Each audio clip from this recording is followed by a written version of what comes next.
जान लेते हैं और प्रश्न है आपके सामने।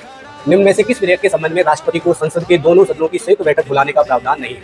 आपको बताना है कि ऐसा कौन सा विधेयक है निम्नलिखित में से जिसके संबंध में राष्ट्रपति संयुक्त बैठक नहीं बुला सकता। ऑप्शन दे रखे हैं साधारण विधेयक, वित्त विधेयक, धन विधेयक और डी ऑप्शन है ए और बी दोनों। तो अगर हम यहाँ बात करते हैं सही आंसर की, तो सही आंसर होगा मित्रों इसमें धन विधेयक।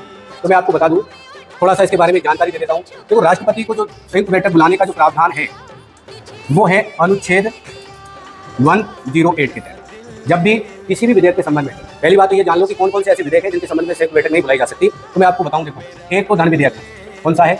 धन विधेयक। और एक है संविधान संशोधन विधेयक। कौन कौन से विधेयक हो गए? संविधान संशोधन विधेयक। ठीक है, ये दो विधेयकों के संबंध में राष्ट्रपति जब संसद के दो सदन यानी कि लोकसभा और राज्यसभा के मध्य किसी प्रकार की विसंगति हो, कोई विवाद हो, तो ऐसी परिस्थिति में संयुक्त बैठक बुलाने का प्रावधान नहीं है। उसके पीछे सबसे बड़ा रीजन क्या है? क्योंकि धन विधेयक पहले ही राष्ट्रपति की अनुमति से लोकसभा में प्रस्तावित किया जाता है। इसलिए धन विधेयक जब भी राष्ट्रपति के पास हस्ताक्षर के लिए जाएगा तो राष्ट्रपति को हस्ताक्षर करने ही पड़ेंगे। दूसरा है संविधान संशोधन विधेयक। अगर इसकी बात करें तो यहाँ पर प्रावधान यह है कि संविधान संशोधन विधेयक चाहे राज्यसभा में लेके आए हम पहले, चाहे लोकसभा में लेके आए, जब भी एक सदन से पारित होकर दूसरे सदन के पास जाता है तो ऐसी स्थिति में विवाद की स्थिति अगर बनती है और दूसरा सदन उसे पारित नहीं करता है तो वो विधेयक एक तरीके से देखा जाए तो क्या हो जाता है? समाप्त हो जाता है, यानी कि उसे पुनः प्रस्तावित करना होता है। तो आपने जाना कि राष्ट्रपति को अनुच्छेद 108 के तहत क्या है? संयुक्त बैठक बुलाने का प्रावधान। अब ये याद रखना, राष्ट्रपति जो संयुक्त बैठक बुलाता है उसकी अध्यक्षता कौन करता है? संयुक्त बैठक मतलब लोकसभा और राज्यसभा की संयुक्त बैठक, इसकी अध्यक्षता कौन करता है? तो अध्यक्षता भी याद रखेंगे, कौन करता है? लोकसभा अध्यक्ष। कौन करेगा? लोकसभा अध्यक्ष।